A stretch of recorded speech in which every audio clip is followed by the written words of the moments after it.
물이 넘치면 재앙이 시작되는 예언의 우물. 조선 세조 원년 서기 1455년 지나치게 이른 여름의 더위가 궁궐 안팎을 짓눌렀고 왕이 바뀌었다는 사실의 조정은 싸늘한 정적에 휩싸여 있었습니다. 조선의 어린 임금, 단종이 왕위에 오른 것은 불과 세해 전이었습니다. 12살의 나이에 문종의 뒤를 이은 그는 이름뿐인 임금이었습니다. 정사를 돌보는 대신들은 저마다 외척과 권신의 눈치를 살피며 줄을 섰고 그 틈을 비집고 단종의 숙부인 수양대군이 들어섰습니다. 수양은 조정의 권력을 손에 넣기 위해 숙청을 단행했고 1453년 계유정난이라 이름 붙은 그 밤에 외삼촌 김종서를 무참히 베어내고 정권의 중심에 섰습니다. 반대하는 자들은 죽임을 당하거나 쫓겨났고 살아남은 자들은 침묵할 수밖에 없었죠. 그리고 마침내 그해 6월 수양은 어린 조카로부터 왕위를 양위받는 형식을 취해 스스로 왕이 되었고 연호를 세조라 고쳤습니다.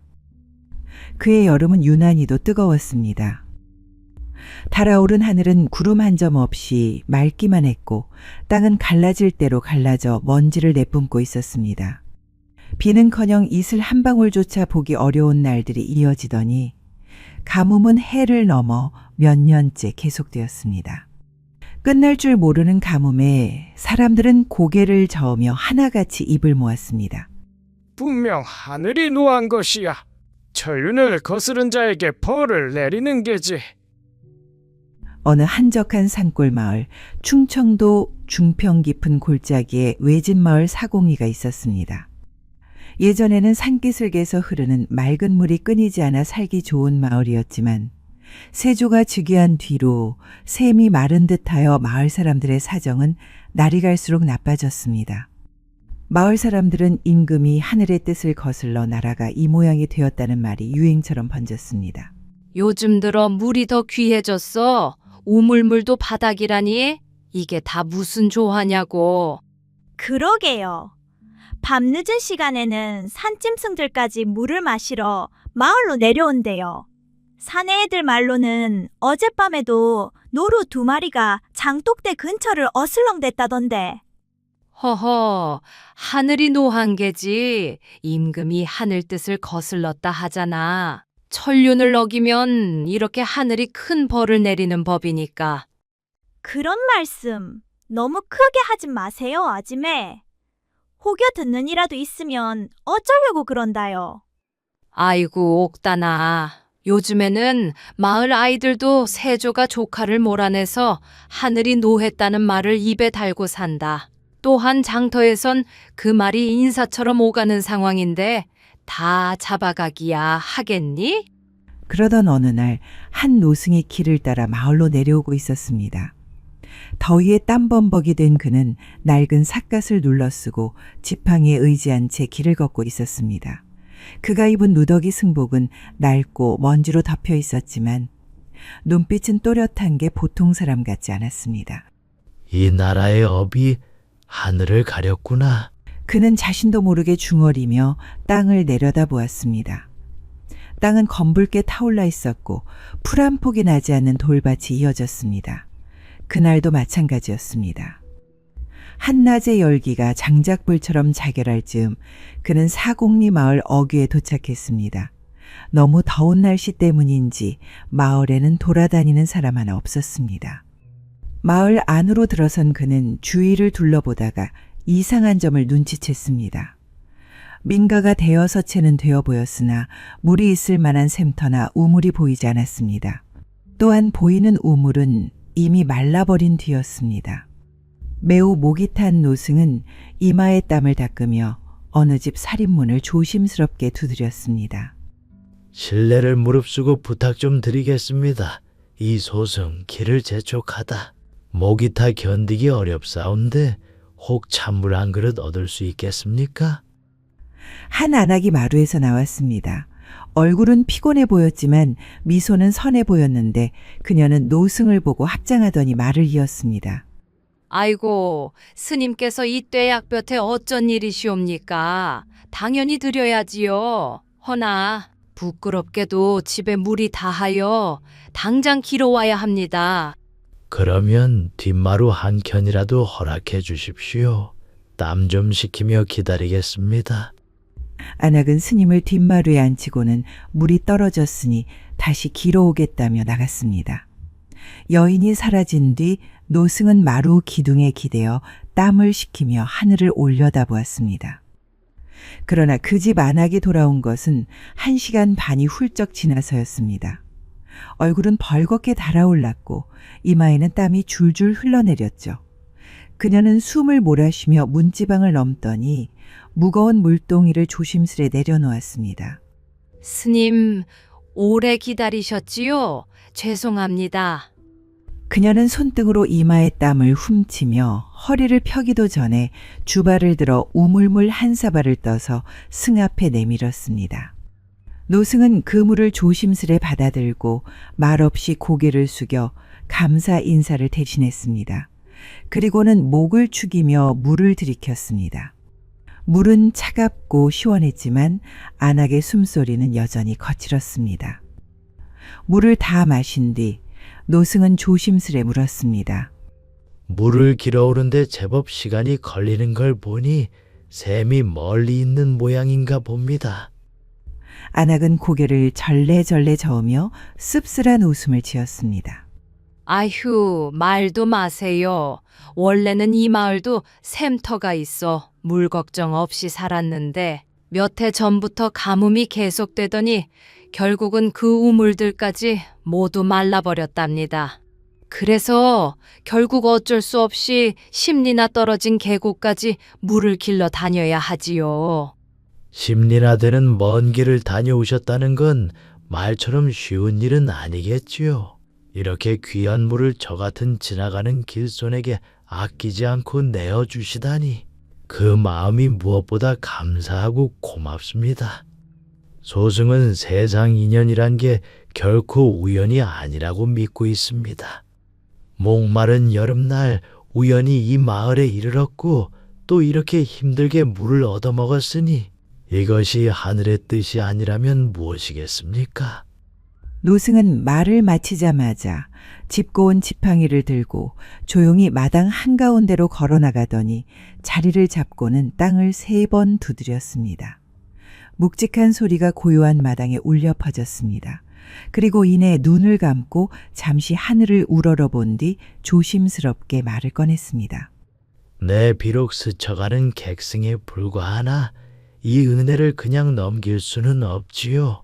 보살님의 수고에 보답하는 셈치고 이 마을에 물 한 줄기라도 흐르게 해드릴 수 있다면 그 또한 제 도업에 닿는 일 아니겠습니까? 그렇게 천천히 온 마을을 돌아다니며 계속 지팡이로 땅을 찍어가던 스님은 결국 마을 중심부 너럭바위 앞에서 멈춰섰습니다. 그는 손에 든 지팡이를 높이 들었다가 다시 바위 위에 정성스레 3번 내리쳤습니다. 탁탁탁. 어느새 스님의 행동을 의아하게 여긴 마을 사람들이 구경하러 모여들었는데 그는 모인 마을 사람들을 향해 말했습니다.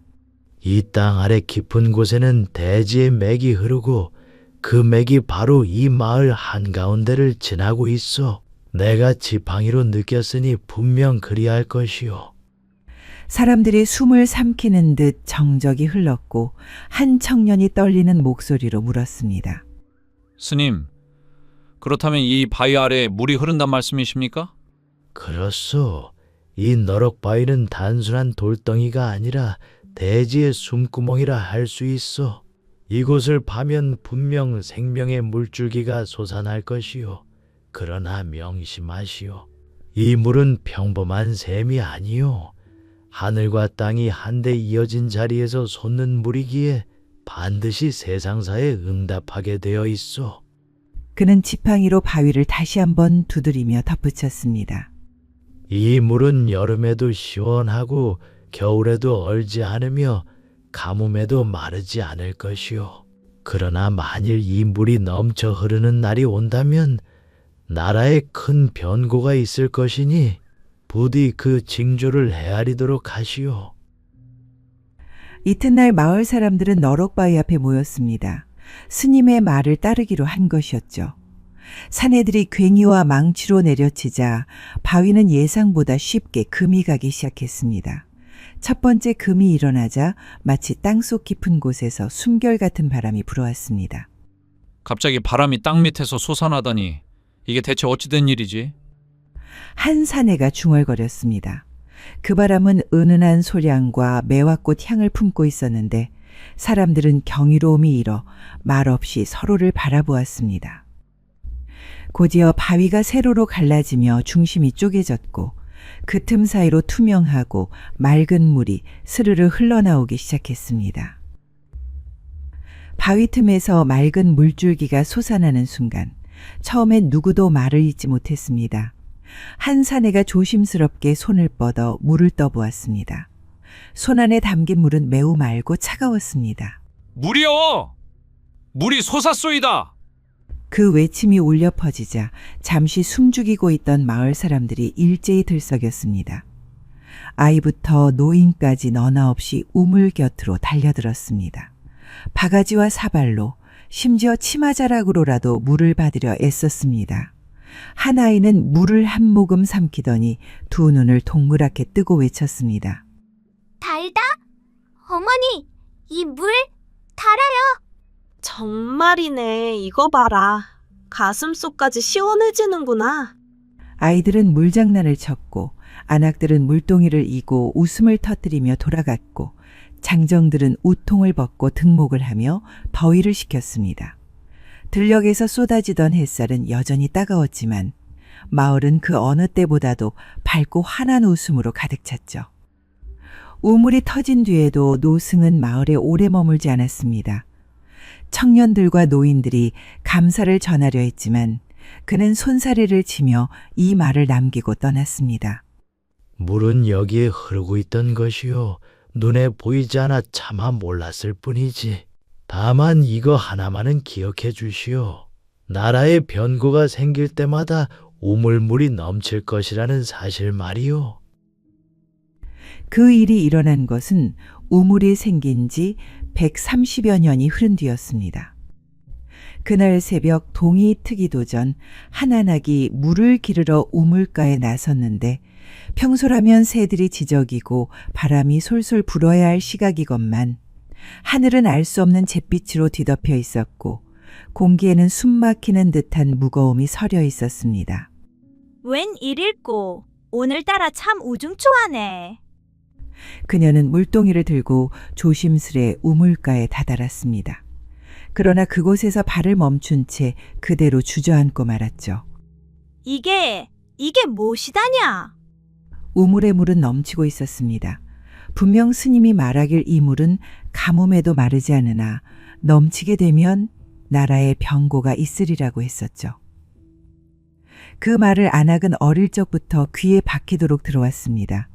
하지만 실제로 물이 넘치는 것을 본 것은 처음이었습니다. 평소엔 맑고 투명하던 수면 위에는 희끄무레한 안개가 낮게 깔려 있었고 그 물은 마치 숨을 쉬듯 꿈틀거리며 출렁였습니다. 그 안에는 알 수 없는 어스름과 불안이 숨어 있는 듯 했습니다. 그녀의 비명이 마을을 깨웠습니다. 사람들은 하나둘씩 우물가로 달려왔고 오래된 전설을 기억하는 노인들은 우물 앞에 무릎을 꿇고 떨며 말했습니다. 노승님의 그 말씀이 진짜였어. 하늘이 진노하신 거야. 정말 이 날이 올 줄이야. 그날 이후 우물은 더는 사람들이 웃으며 물을 기르던 곳이 아니었습니다. 누구도 그 앞에서 농을 하지 않았고 아이들은 겁에 질려 가까이 가지 않았습니다. 마을 어귀엔 밤이면 풀벌레 대신 침묵이 내려앉았고 사람들 사이엔 말보다 눈빛만 오갔습니다. 그러던 며칠 뒤 말을 탄 파발이 거친 숨을 몰아쉬며 마을 어귀를 지나쳤습니다. 외놈들이 부산포를 쳤다. 왜 병의 나라로 들이닥쳤고 대궐에서도 이미 피난을 준비한다니 어서 빨리 피난을 떠나거라. 그 소식은 한낱 먼 땅의 일이 아니었습니다. 왜군은 거침없이 북상했고 단숨에 경상도, 충청도까지 휩쓸었습니다. 전쟁의 불길이 조선 팔도를 뒤덮기 시작한 것이었죠. 그날 우물가에서 넘쳐 흐르던 물을 보고 섬뜩한 기운을 느낀 이들 가운데 일부는 마을 어른의 말에 따라 짐짓 허겁지겁 산으로 몸을 피했습니다. 그들은 우물의 경고를 고지곧대로 받아들였고 그 덕에 전쟁이 몰아친 동안 깊은 숲속에서 몸을 숨기며 목숨을 건질 수 있었습니다. 하지만 마을에 남은 사람들은 그러지 못했습니다. 설마 정말 전쟁이 나겠느냐? 나라야, 어련히 지킬 사람이 있겠지. 그렇게 위태로운 평온을 믿으며 일상을 이어가던 이들은 어느 새벽 왜군이 몰려오자 제대로 피할 새도 없이 참화를 맞이했습니다. 기와집은 불길에 무너지고 골목마다 피비린내가 배어들었습니다. 장정들은 포로가 되어 끌려갔고 안악들과 아이들은 무참히 짓밟혔습니다. 울부짖음은 하늘을 찔렀으나 누구도 그들을 구해주지 못했습니다. 피난을 갔던 이들이 산 너머에서 연기를 바라보며 흐느낄 때 마을은 이미 잿더미가 되어 있었습니다. 그렇게 조용했던 촌락은 며칠 만에 폐허로 변했고 사람들은 그제야 두려움 섞인 목소리로 속삭였습니다. 우물이 알려준 거였어. 그 물이 우리에게 경고한 거였어. 오랜 시간이 지나고 물맛이 좋기로 소문난 그 우물은 일제 강점기의 혼란스러운 시간 속에서도 묵묵히 마을 한가운데를 지키고 있었습니다. 해방 이후에도 우물물은 여전히 맑고 시원하여 많은 사람들이 찾았습니다.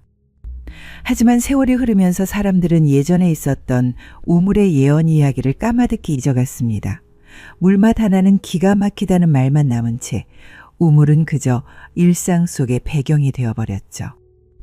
그러던 1950년의 여름, 장맛비도 내리지 않은 어느 날 아침, 20살간 넘은 청년은 물을 기르러 우물가로 향했습니다.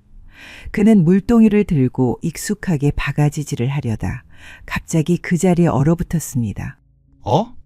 우물에 물이 가득 차올라 가장자리에서 뚝뚝 흘러내리고 있었던 것이었습니다. 어제까지만 해도 잠잠했던 수면이 출렁이며 넘쳐 흐르고 있었고 땅바닥은 이미 물에 젖어 흙이 질척거렸습니다. 그 위로 시들어 떨어진 들꽃 몇 송이가 무심히 떠다니고 있었죠. 청년은 숨을 삼켰습니다. 얼굴은 순식간에 창백해졌고 마치 무언가를 떠올린 듯한 얼굴로 외쳤습니다. 우물물이 넘쳐. 이거 이상해. 이상한 소식은 금세 마을에 퍼졌습니다. 몇몇 젊은이들은 어깨를 으쓱이며 웃었습니다. 에이, 이제 곧 전쟁이라도 나겠네? 하하하. 대부분의 젊은 사람들은 이 사실을 대수롭지 않게 여겼지만 노파 하나는 불안에 떨었습니다. 그녀는 먼 옛날 외할머니에게 들었던 이야기를 떠올렸는데 임진왜란이 터지기 전에도 우물이 넘쳤다는 것, 하늘빛은 음산했고 마을의 개들도 지저대기를 멈췄다는 것이 생각났기 때문이었습니다. 노파는 그날 종일 입을 꾹 다문 채 아무 말도 하지 않았습니다. 대신 눈빛만은 우물가를 향해 고정된 채 잊고 지냈던 무언가를 되새기는 듯 했습니다. 그리고 바로 그날 6월 25일 새벽 라디오에서는 믿을 수 없는 소식이 흘러나왔습니다. 속보입니다. 속보. 오늘 새벽 북한군이 38선을 넘어 남침을 개시했습니다. 서울은 라디오에서 흘러나온 그 말은 마치 땅 밑에서 울려오는 천둥 소리처럼 마을 전체를 휘감았습니다. 그제야 마을 사람들은 얼어붙은 채 서로를 바라보았습니다. 누군가는 떨리는 목소리로 중얼거렸습니다. 어떡해. 진짜 전쟁이 났어. 이 말 한마디에 마치 줄이 끊긴 듯 숨죽이고 있던 사람들의 얼굴이 순식간에 무너졌습니다. 누군가는 손에 쥔 바가지를 놓쳐 깨뜨렸고 누군가는 어린아이를 끌어안은 채 땅에 주저앉았습니다. 바람 한 점 없던 그 아침, 마을은 라디오 한 줄 소식에 무너져 내리고 있었습니다. 주하댁은 넋이 나간 채 마루 끝에 앉아 있었습니다. 그녀는 두 아들을 군에 보낸 지 얼마 되지 않았고 막내는 이제 겨우 17이었습니다. 우리 막둥이 아직 편지도 못 받았는데. 그녀의 손은 떨리고 눈가에는 벌써 눈물이 고이기 시작했습니다. 노파 하나가 고개를 숙인 채 땅을 내려다보며 자책하듯이 말했습니다. 우물이 또 우리한테 말했던 거요. 이번에도 놓치지 말았어야 했는데. 그러자 마을 어귀에서 누군가 외쳤습니다. 짐 챙겨. 빨리 산으로 올라가야 해. 이번에도 그 우물이 먼저 알려준 거야. 사람들은 순식간에 아수라장이 된 마을 안에서 서로를 부르며 짐을 싸기 시작했습니다. 아이를 업고 늙은 부모의 손을 잡고 뒤도 돌아보지 않은 채 산길을 오르기 시작한 이들도 있었고 아직 믿기지 않는 듯 허공만 바라보는 이들도 있었습니다. 그 우물가엔 여전히 맑은 물이 고요히 출렁이고 있었습니다. 하지만 그 물 깊숙한 곳엔 인간이 감히 헤아릴 수 없는 무언가가 있었던 것이었습니다. 오랜 세월이 흐른 지금도 충청도 중평의 외진 마을 사곡리, 그 한복판에 자리한 말새우물은 여전히 맑고 깊은 물을 머금은 채 고요히 솟고 있습니다. 가뭄에도 마르지 않고 홍수에도 넘치지 않는 그 우물은 마을 사람들에게는 생명줄이죠. 하지만 지금까지 내려오는 전설이 하나 있는데 세 번째로 우물에 물이 넘쳐오를 때 그날이 곧 세상의 마지막이 될 것이다 라는 것입니다. 처음은 임진왜란, 두 번째는 6.25 전쟁, 그리고 아직 오지 않은 세 번째. 그날이 언제일지는 아무도 알 수 없습니다. 다만 지금도 마을 노인들은 우물이 넘치거든 망설이지 말고 산으로 올라가거라. 그 물은 하늘이 주는 마지막 경고란다라는 말을 어린아이들에게 종종 한다고 합니다. 이상 야담설화였습니다. 구독과 좋아요는 사랑입니다. 감사합니다.